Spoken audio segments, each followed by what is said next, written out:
Universidad de Chile. U Abierta.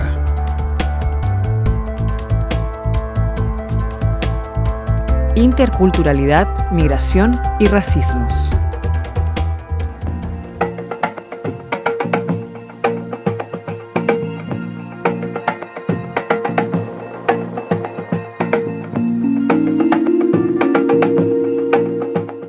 ¿Cómo deben entenderse los principios de igualdad y no discriminación en relación con los derechos de los pueblos indígenas?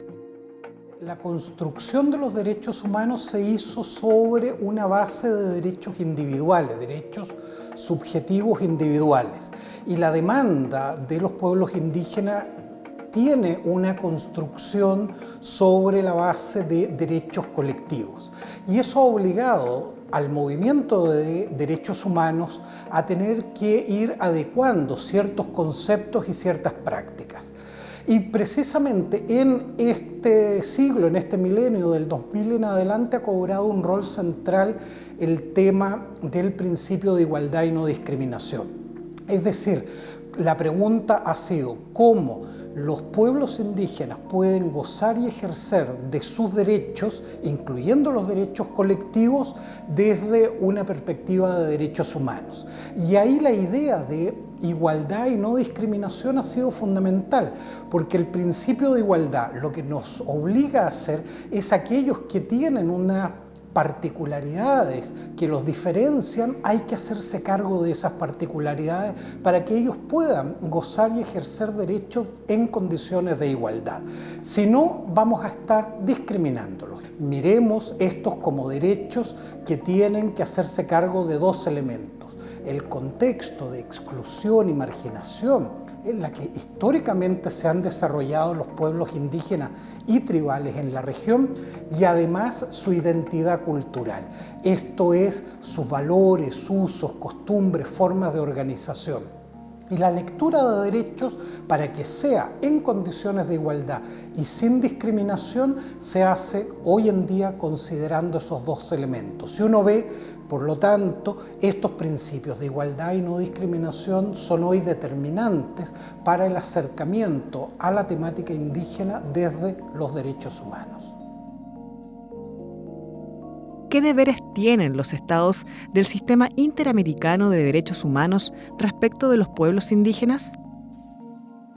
Los estados están obligados respecto de los pueblos indígenas en la región, en primer lugar, a tomar todas las medidas de respeto y garantía sin discriminación que tiene derecho toda la población. Por lo tanto, ahí hay que adoptar medidas de carácter preventivo, medidas de protección de derechos, reacción frente a las violaciones de derechos humanos, medidas de cooperación con los órganos internacionales para que puedan cumplir con sus labores. Pero además, atendidas las condiciones en las que viven los pueblos indígenas en la región y particularmente la situación de discriminación en la que han debido desarrollarse durante los últimos siglos en América Latina, los estados tienen obligaciones adicionales. Por una parte, tomar medidas de acción afirmativa, esto es, tomar medidas de carácter temporal que permitan generar condiciones de igualdad, no solo formal, sino que condiciones de igualdad efectiva. Por ejemplo, el establecimiento de cuotas de participación política, por ejemplo, el establecimiento de sistemas judiciales que reconozcan las prácticas diferenciadas. Pero además, en muchos casos donde existen situaciones de riesgo en el goce y ejercicio de comunidades concretas, el Estado debe tomar medidas efectivas, lo que la Corte Interamericana ha llamado medidas especiales o de debida diligencia. Por ejemplo, comunidades indígenas que no están hoy día accediendo al agua. En esos casos el Estado tiene una obligación más específica, más intensa y de mayor efectividad. Por lo tanto, hay un pool de medidas cada vez más intenso, atendida justamente el contexto y las particularidades en las que viven los pueblos indígenas en Chile y en todo el continente.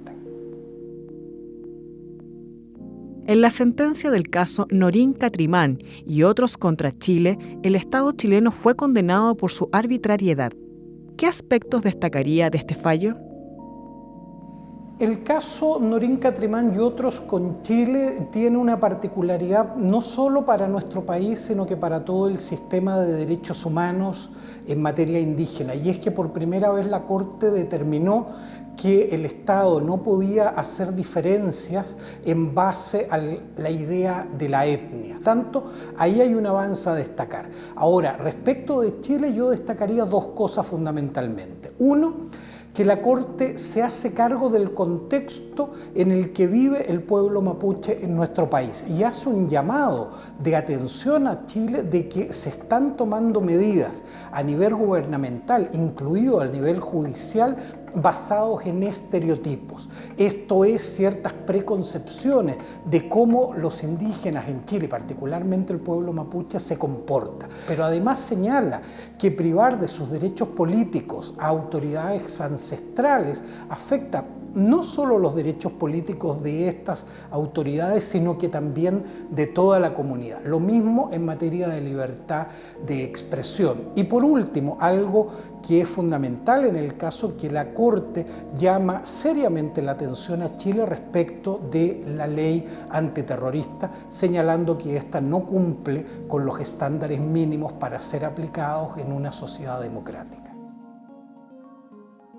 ¿Cómo se conjuga la libertad de expresión con la prohibición del racismo y discriminación?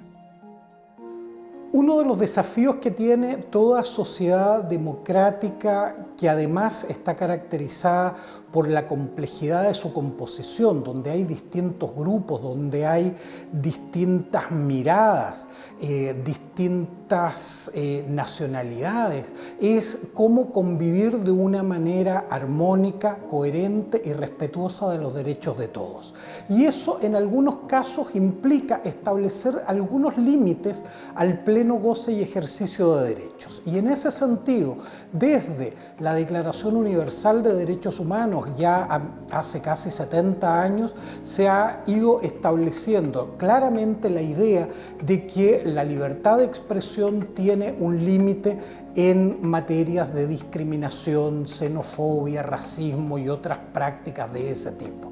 Es decir, no se puede excusar a alguien bajo el amparo de la libertad de expresión para incurrir en actos discriminatorios, racistas o xenófobos.